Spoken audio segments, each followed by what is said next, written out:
राधे राधे गुरुजी। जी सबसे पहले तो वो धन्य है आपकी माँ जिन्होंने आपको जन्म दिया। आप जैसे पूज्य आत्मा कभी कभी आते हैं इस धरती पे। आप जो वृद्ध माताओं की सेवा कर रहे हो उसकी जितनी भी तारीफ करे उतनी कम है। तो ये मैंने आपके लिए पूरे दिल से बनाई है, 12 दिन की मेहनत करके। अच्छा, ये आपने बनाई? मैं खुद बनाता हूँ। हाँ जी। वाह, बहुत सुंदर बनाई, बिल्कुल ओरिजिनल बना दी आपने। मैं चंडीगढ़ से आया हूँ, अभिषेक है मेरा नाम। तो जैसे मेरे दिल में आपकी तस्वीर है सेम मैंने छाप दी इस पे। तो बस दिल खुश हो गया आपसे मिलके। और थोड़े बहुत मेरे फॉलोअर्स हैं सोशल मीडिया पे, तो मैं क्या करता हूँ कि आपके जो चैनल्स हैं सभी को सब्सक्राइब करता हूँ जितने मेरे सर्कल में हैं। भगवान की कृपा से हैं थोड़े बहुत 20-30 हज़ार। तो मैं ज़्यादा से ज़्यादा सब्सक्राइबर करवाता हूँ कि आपको जैसे कि रेवेन्यू आए तो वो भी आप अच्छे कर्म में ही लगाते हो ना। बिल्कुल। तो वो भी दान ही है एक तरह से ना। तो यही चाहता हूँ कि जितना दान आपको आए उतनी आप ज़्यादा सेवा कर सकते हैं। तो मेरा यही मोटिव रहता है कि ज़्यादा से ज़्यादा आपको दान आता रहे और भगवान आपको तरक्की दे, बस यही है। आप जैसे भी धरती पे अच्छे लोग हैं जो किसी का इतना अच्छा सोचते हैं, भगवान आपको खूब लंबी आयु दें। धन्यवाद। सुखी रखिए। हाँ जी, ये देना है आपको। बहुत सुंदर। आपकी मूछें बढ़िया हैं। अच्छा, आपने वो डायलॉग सुना होगा कि मूछे हो तो नथुलाल जैसी हो वरना ना हो। तो जहाँ हम चंडीगढ़ में एरिया में रहते हैं वहाँ कहते हैं मूछे हो तो अभिषेक जैसी हो वरना ना हो। हाँ। तो आपका नाम अभिषेक है? अभिषेक है। तो आपकी मूछें बड़ी जबरदस्त। धन्यवाद, आपने तारीफ कर दी, धन्य होगी। कितने साल की मूछें हैं? मैं तो अभी उम्र तो मेरी 25 साल है। अच्छा, तो मूछों का हैप्पी बर्थडे टू यू कब आता है? ये मूछे मेरे दादाजी को ना मेरी मूछें अच्छी लगती है। अब जैसे वृंदावन आया, कईयों ने तारीफ करी है कि हाँ मूछें काफ़ी अच्छी है। तो जैसे बड़े ये ऑयल ब्रांड्स होते हैं ये भी मेरी फ़ोटो छापते हैं अपने, पर ये देसी घी लगाना होता है। जैसे अगर रियल ग्रोथ करनी है ना तो किसी तेल से नहीं होती, देसी घी लगाओ डेली, देसी घी से ग्रो होती है मूछों की। हाँ जी। तो आप रोज़ देसी घी पिलाते हो मूछों को?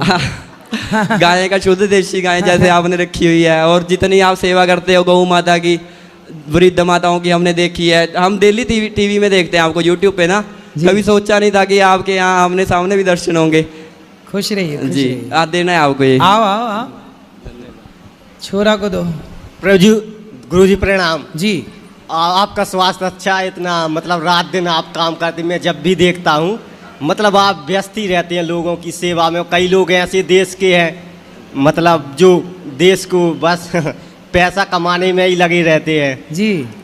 वो एक आप हैं कि आप मतलब इतना ही सेवा कर रहे हैं देश की। वाह, आपका स्वास्थ्य कृपया अपने आप स्वास्थ्य का देखभाल करती रहे आप। बिल्कुल स्वास्थ्य का देखभाल करते आप लोग हैं सब ना, इसलिए हमें चिंता नहीं रहती ज़्यादा। वही तो वो आप जब भजन वो गाते हैं ना कि इस प्रभु को हाथ सिर पर हो तो मौत भी नहीं मारती, तो मेरे रोंगड़े खटे हो जाते हैं, लगता है जैसे आप में कृष्ण उतार आए हो। बहुत अच्छा लगता है, ये दोनों भजन आपके बहुत अच्छी लगती हैं। बहुत अच्छा है आप मतलब काम कर रही है। और कई लोग हैं कि देश को मतलब लूटने में लगे हैं, और एक तरफ आप हैं कि मतलब इतना अच्छा काम कर रही है, लोगों को बता रही है, मतलब शिक्षित कर रही है। खुश बहुत खुश। हाँ, एक तरफ जनसंख्या बढ़ रही है उसके बारे में भी आप बता रहे कि मतलब पेड़ कट रहे, ऑक्सीजन की कमी हो रही है, तो बच्चे कम पैदा करो, मतलब ये भी है। लेकिन सरकार कुछ काम नहीं कर रही। उन्हें पता भी है कि सरकार को जनसंख्या नियंत्रण कानून लाना चाहिए उन्हें, लेकिन कर नहीं रही। 10-15 साल वैज्ञानिक बता रही, इतनी बात प्रलय का समय आने वाला है। शादी करके कितने बच्चे पैदा करोगे? मैं नहीं कर रहा, मैं तो लोगों को बताता हूँ कि शादी बिल्कुल जरूरी। क्यों करे, क्या जरूरी है शादी की? मतलब आप शादी नहीं करोगे? नहीं गुरुजी। फिर कुंवारे रहोगे? हाँ, मैं ये है, वैसे भी समय नहीं रहा अब शादी का। वैसे ये 700 क्यों आप शादी का समय क्यों नहीं रहा? लगा जरूरी नहीं समझता। क्यों करे शादी, क्या फायदा है शादी से? कोई फायदा नहीं, मुझे समझ में आता। किस लिए करे? नहीं, क्यों करे इंसान शादी, क्या फायदा? आपके माँ बाप ने की तो आप आ गए, ये फायदा हुआ। तो मैं कौन सा करोगे तो कोई और आएगा, ये फायदा है? नहीं, इस दुनिया में आकर मैं कौन सा खुश हूँ? आप खुश है इस दुनिया में? जहाँ देखो सब जगह अत्याचार अन्याय हो रहा है। कौन रहना चाहेगा ऐसी दुनिया में? नहीं, पर अपने को भागना नहीं, अपने को इस अत्याचार को रोकना है, अपने को अच्छे काम करना है। हाँ गुरुजी, हम आए, हम बड़े खुश हैं क्योंकि हमने अच्छे काम किए संसार में। हाँ तो गुरुजी, आप कई लोगों ने महाभारत पढ़ी, रामायण पढ़ी, लेकिन राम कोई नहीं बन सका। केवल आपने मिसाल दी है, बनकर भी दिखा दिया आपने कि राम और कृष्ण है। नहीं तो मैं कई सालों से आप देख रहा हूँ कि रामायण कई लोग पढ़ रहे हैं, गीता भी पढ़ रहे हैं, लेकिन राम और कृष्ण कोई नहीं बन सका आज तक। और लेकिन आपने उसे साबित कर दिया कि आप जो मतलब कर सकते हैं, आप भी वो बन सकते हैं। भगवान को देखकर यही आना चाहिए कि आप कहाँ से कहाँ पहुँच सकता है इंसान। सही है, काम हैं? करे तो व्यक्ति सफल जरूर होगा। हाँ। सही है, खुश रहो गुरु धन्यवाद। खुश रहो बेटा, बहुत बहुत बढ़िया। गुरुदेव जय श्रीमन नारायण। जय श्रीमन नारायण। गुरुदेव हम आपके लिए उपहार लाए हैं, स्वीकार कीजिए। अच्छा, क्या उपहार लाए हैं? गुरुजी आपके लिए लाए हैं हम वो क्या पटका लाए हैं गुरु। लाओ दुपट्टा। दुपट्टा दे दो लाओ। गुरु जी आपके चरणों में, हम मुंबई से हैं, उमेश कुमार चौरसिया जी, चरणों चरण स्पर्श जय श्री कृष्ण, जय मदन, राधे राधे। वृंदावन में आए सभी चरणों में जय श्री कृष्ण, जय मनाए। गुरु जी प्रश्न एक ये है कि रामायण में भगवान राम को बड़ा मानते हैं आओ, और भागवत में भगवान कृष्ण को बड़ा मानते हैं, ये हमारे लिए लाए हैं। और शिव पुराण में शिव को बड़ा मानते हैं। ये नया है कि पुराना है? नया है, यूज किया तो नहीं है? नहीं गुरुजी नहीं लाए आपके लिए। जय बा राधे राधे। बहुत सुंदर, आप हमारे लिए चश्मा लेके आए तो मोगैम्बो खुश हुआ। खुश रहिए, खुश रहिए। तो गुरु जी, तो हम लोग और माता जी को बड़ा मानते हैं। कौन तो माता जी? मतलब कोई जय माता जी करता है, कोई क्या करता है, ठीक तो है। हम लोग किसकी पूजा करें जो सर्वश्रेष्ठ हो? सुनो, हाँ, राम, कृष्ण, नारायण, विष्णु, दुर्गा, ये सब श्रेष्ठ हैं। कैसे? जैसे जब भगवान राम आए तो मर्यादा की स्थापना करने आए। रावण राम के हाथ से ही मरता तो रावण को मारने राम आ गए। गीता कृष्ण ही सुनाते तो गीता सुनाने, अब गीता सुनाने कृष्ण नहीं आ सकते थे तो भगवान को अलग अवतार लेना पड़ा कृष्ण बनकर। फिर वामन भगवान छोटे से बनकर राजा बलि के यहाँ भूमि नापने गए तो जो काम वामन भगवान से हो सकता था वो वामन भगवान ही करते तो वो वामन भगवान बनकर आए। फिर नरसिंह भगवान एक भक्त के लिए खंबा तोड़ के निकल आए। क्या नाम था उनका? नरसिंह भगवान। हाँ, तो खंबा तोड़ने की क्या जरूरत थी? क्योंकि जो काम नरसिंह भगवान कर सकते थे वो राम नहीं कर सकते थे, कृष्ण नहीं कर सकते थे। बोलो हाँ। हाँ, इसलिए भगवान को अलग अलग समय पर अलग अलग भक्तों के लिए अलग अलग अवतार लेकर के आना पड़ा, जरूरत थी। हैं सब एक, 5 उंगलियां हैं, पर किसमें है? आपके एक ही हाथ में तो हैं। हाथ कितने हैं? एक हाथ में उंगलियां कितनी है? अब ये 5 उंगलियां आपकी ही तो हैं, कोई हमने थोड़ी लगा दी आपको। नहीं। आपकी एक हाथ में 5 उंगलियां। उसी तरह एक ईश्वर के ही अनेक रूप हैं। दुर्गा, काली, महाकाली, राम, कृष्ण, वह एक ही है, अनेक रूपों में लीला के लिए आए। इसलिए राम भी अब श्रेष्ठ हैं, कृष्ण भी, क्योंकि राम कृष्ण 2 हैं ही नहीं। समझ में आई? क्या समझ में आया बताओ? रामकृष्ण एक है ही नहीं।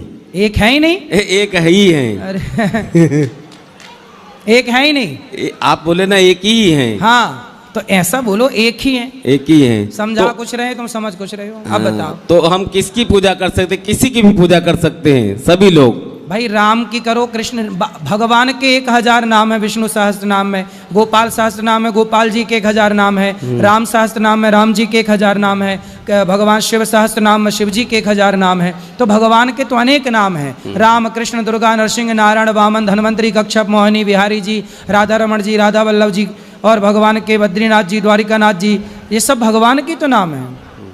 नाम तो बहुत हैं, हजारों नाम है। अच्छा ये बताओ आप कितने हो? एक। आपका बेटा है? लड़की है तीनों। लड़की क्या बोलती है आपको? पापा। पापा। और आपकी पत्नी क्या बोलती है? साथ शिखा के पापा, लड़की का नाम है।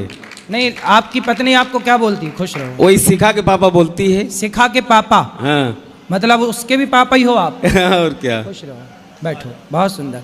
तो आपकी पत्नी आपको बोलती है पति, मेरा पति है। आपकी बेटी बोलती है मेरा पिता है। आपका भाई है? हाँ है ना भाई। क्या बोलता है? भैया। भैया। भैया बोलता है। आपकी बहन है? हाँ, वो भी भैया बोलती। भैया। अब सोचो, आपके पिताजी आपको क्या बोलते हैं? बेटा। सोचो, आप तो एक ही हो ना, पर आपका पिता आपको बेटा कहता है, पत्नी पति कहती है, भाई भाई कहता है, और पुत्र पिता कहता है। आप एक हो, पर आपके अनेक नाम हो गए कि नहीं? हाँ। पति भी आपका नाम है, पुत्र भी आपका नाम है, भाई भी आपका नाम है या नहीं? जब आप एक हो करके अनेक नाम अनेक रूपों से जाने जा सके हैं, तो भगवान एक होके अनेक नाम अनेक रूपों से क्यों नहीं जाने जा सकते? जय श्री कृष्ण, राधे वह राधे। एक परमात्मा के समझ में आई? नहीं? हाँ, आ गई बात। ठीक है।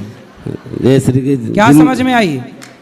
ईश्वर एक है, किसकी भी पूजा कर सकते हो। हाँ। आपके चरणों में जय श्री कृष्ण, जय श्री नारायण, जय श्री कृष्ण, जय श्री श्रीमन नारायण ने। हाँ, जय श्रीमन नारायण, सही है। जय जय श्री राधे प्रभु। आचार्य जी आ गए? गुरु जी। हाँ, लगा दो। आइए बताओ। जय जय श्री राधे गुरु जी। जी, मेरा राधे कोई राधे। प्रश्न नहीं है, बस आपसे एक प्रार्थना है। आपके इतने सारे भक्त हैं, आपको इतने सारे लोग सुनते हैं। मेरी इतनी प्रार्थना है कि जब जब मैं 2 बार वृंदावन आ चुकी हूँ और मैं चंडीगढ़ से हूँ, मैंने काफ़ी देखा है कि लोग भगवान को तो पूजते हैं, लेकिन बाकी सबको सामने बिठा। हाँ, भगवान को तो पूजते हैं मंदिरों में आइए, जाके, डॉक्टर साहब लेकिन आइए। भगवान के स्थान को नहीं पूजते हैं। वृंदावन पे आके मैंने काफ़ी जगह देखा कि लोग बिना सोचे समझे कहीं भी कूड़ा कचरा फेंक देते हैं। और पास में लाओ, यहाँ लाओ। कूड़ा करकट फेंक देते हैं। तो जैसे कि हम मंदिरों में भगवान को तलाशते हैं, मेरा मानना ये है कि धरती माता हमारी माता है, धरती जी, माता को हम धरती माता के, तो मैं बस इतना चाहती हूँ आपसे कि आप लोगों को आप संदेश दें कि आप कृपा करके उनको संदेश दें कि वो कूड़ा कचरा ना फेंके, धरती को अपनी भगवान की तरह, माता की तरह धरती माने। माता है हमारी, बताओ। बिल्कुल माता है। और क्या दिक्कत है आपको? जी कोई दिक्कत नहीं, बिल्कुल दिक्कत नहीं है। कूड़ा करकट ना फेंकें लोग, आपका कहना ये उनसे है? दिक्कत है, तो मैं हाँ। आपके द्वारा ही संदेश पहुंचाना चाहती हूँ ताकि आप लोगों को बोल सकें कि वो कूड़ा कचरा ना फेंके, धरती माता को माता सही मानकर है, ही सही चले। है। सही। कूड़ा करकट ना फेंकें, फिर कहाँ फेंकें बता दो, स्थान तो हम बता देंगे सबको कि वहाँ फेंको।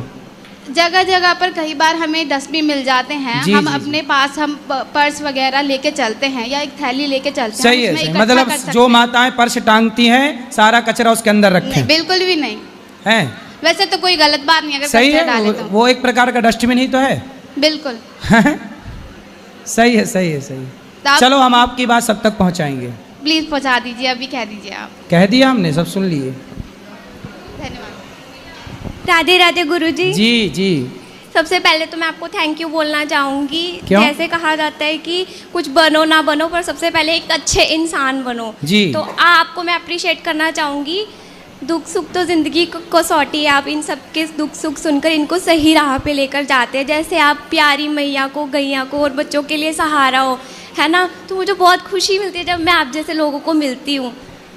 जी जी जी, तो मैं चाहती हूँ कि आपकी और भी तरक्की हो ताकि हम भी सेवा कर पाए। मेरे को भी यही होता है कि मेरे से जितना हो पाता है मैं उतना करती हूँ, पर आप जैसे लोगों को देख के बड़ी खुशी मिलती है मुझे। खुश रहिए, खुश रहिए। जी, थैंक यू। आज हमारे बीच में आचार्य श्री मनीष जी हैं, जो बहुत बड़े वैद्य हैं, बहुत बड़े डॉक्टर हैं। आप बहुत सारे हॉस्पिटल चलाते हैं, आयुर्वेदिक हॉस्पिटल, जहाँ पर बहुत सारे लोगों का इलाज होता है और बहुत सारे लोग बड़ी गंभीर गंभीर बीमारियों से भी इनके इलाज से उस बीमारियों से बच जाते हैं और वो जो जीने की आस छोड़ चुके थे वो जीने लग जाते हैं आपके प्रयास से। एक बार डॉक्टर साहब के लिए सुंदर तालियां आचार्य मनीष जी के लिए। हम इनसे भी बातचीत करते रहेंगे बीच बीच